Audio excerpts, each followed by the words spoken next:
Coach Emilio Perez Deportes. Everyone talks about the pressure that Kyrie, LeBron, and the other guys are going to face tomorrow, but I want to know about you. How's the pressure? How have you been dealing with that in the last couple of 36 hours, or being the guy that has to lead this team to try to get that title? I don't feel pressure. If you're prepared and you're organized and ready for the moment, which I've been preparing for, then you're fine. So I don't feel the pressure of Game 7. And you having a great relationship with a couple of ex-coaches and everything else, have you talked lately to Doc, maybe Phil, or someone else about their experience of being in Game 7? Yeah, I talked to Doc about the experience of being in Game 7 when I was in Boston when we lost to the Lakers, and you know, it's a feeling that you don't want to have. So I was there for Game 7 when we lost to the Lakers, so we talked about that the other day. Thanks. Yes. Joe, back left. Joe Varden, Cleveland.com. Ty, how is Kyrie Irving's foot? Is there any lingering effects from the other night? No, he's good. And then his backup, it had been Delly, of course, for virtually all year, and then you went to Mo in Game 6. Is that something that you're going to stick with for Game 7, and what went into making that change? Well, I just, Mo's pace, the way he plays up-tempo to get the ball up the floor, and just decided to do something a little different. And, Mo came in and gave us a great 2 minutes in that first half. So it's just something I decided to go with, my gut feeling, and we did it. Chris? Ty, you see LeBron handling the ball a lot to start the game again, kind of throughout the game, handling those duties. What does that bring for your team and Kyrie when Kyrie's off the ball like that? Well, you can move Kyrie around a lot, and then they can't just load up and lock into Kyrie when he's trying to go one-on-one versus the mismatch.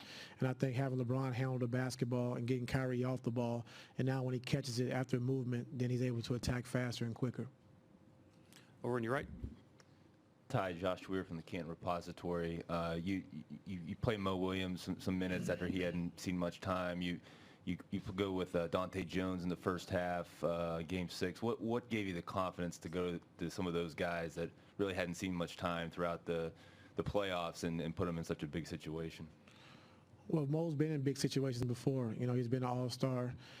He's played the Eastern Conference Finals, and we just talked about it amongst myself and my coaching staff, just about giving Mo a chance. And he came out and he's been preparing, he's been working hard for the moment, and he came in and gave us a great lift.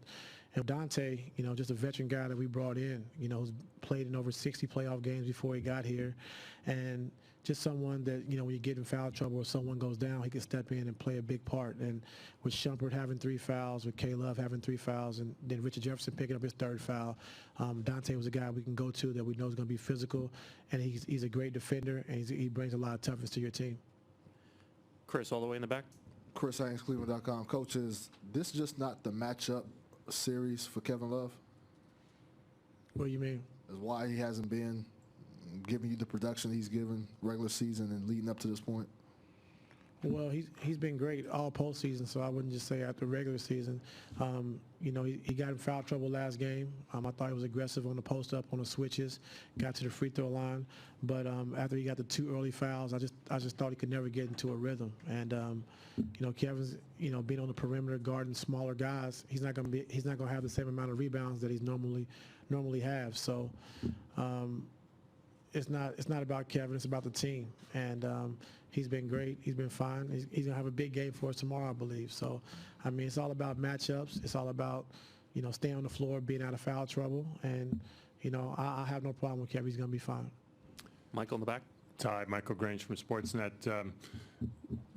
Your thoughts on LeBron's performance the last 2 games? Now that you've had a little time to think about it, and do you expect, or have you expected, that they'll maybe try and force the ball out of his hands a little bit, send maybe a second defender, and how would you adjust to that? I'm not sure what they'll do. We've went over a couple of things they might try to do, but they haven't made any adjustments yet to see what we can do differently. So just got to be prepared for everything. And LeBron is just LeBron being LeBron. We know he's very capable of being special every single night, and he's been special for us. And I'm just happy and just pleased with our team's composure, being resilient and being down 3-1 just to keep fighting and continue to play the right way. And our guys are up for the challenge. So we're just going to enjoy this moment, and we're up for the challenge.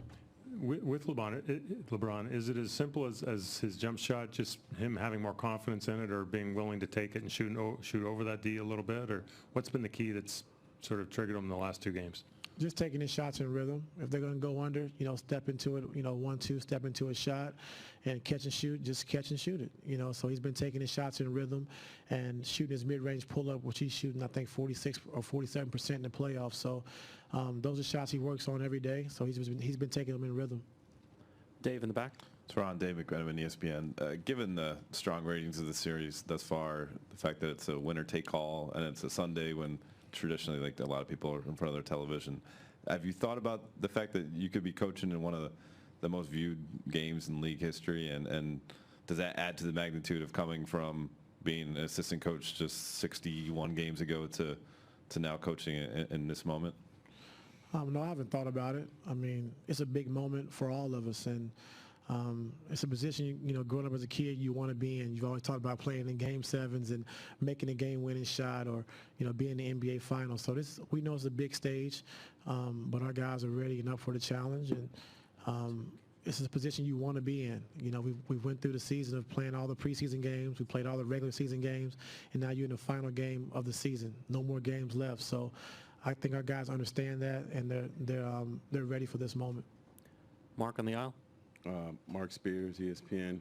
Coach, you just talk about what kind of emotions you think they'll have back in Cleveland with everything history-wise riding on the game with you guys tomorrow. A lot of emotions. This is what we're playing for. Just my short time being in Cleveland, just understanding and getting the history of being in Cleveland this last 2 years means a lot. And they're really into their sports. They're really into their teams, and this would be very important and very big for the city of Cleveland and for the state of Ohio to bring this home. So I know it's going to be going crazy in Cleveland. So just hopefully we can stay the course and bring them a championship home. Is that something you use as motivation, or does something like that, having the weight of a town, bring extra pressure? No extra pressure. We're all in it together. We're just trying to win a championship, and they've been supportive. The last 2 years they've really been behind us, and it'd just be a great thing to bring a championship home to the city of Cleveland. Back right. Coach Eduardo Agra, ESPN Brasil. I'd like for you to talk a little bit about the importance of Tristan Thompson and J.R. Smith in the series, because we see a lot of talking about LeBron and Kyrie, etc. And I would like for you to assess a little bit their performance. Well, Tristan's the heart and soul of our team. I think defensively, when you have a guy who's 6'10", he can guard 1 through 5, and he can really guard them, not just switching on to him. He can really guard, and his offensive rebounding, which deflates teams when they get stops, and he comes up with an offensive rebound and kicks it back out, and we get a new shot clock. And I just think the way he's been playing around the basket the last couple of games, of finding the open area, being in the right spots when guys are penetrating or when guys are double teaming, he's getting to the right spot. And we all know about JR. When he's making his shot, he's opened up the three. When he's opened up the lane for LeBron and Kyrie to drive the basketball, and he's making those threes, it's just big for our team. He's usually that third scorer that we need, because we know 2 of the big 3 are going to play pretty good every night. And when we get that third scorer from JR, we're tough to beat. Any final question? Thanks, Coach.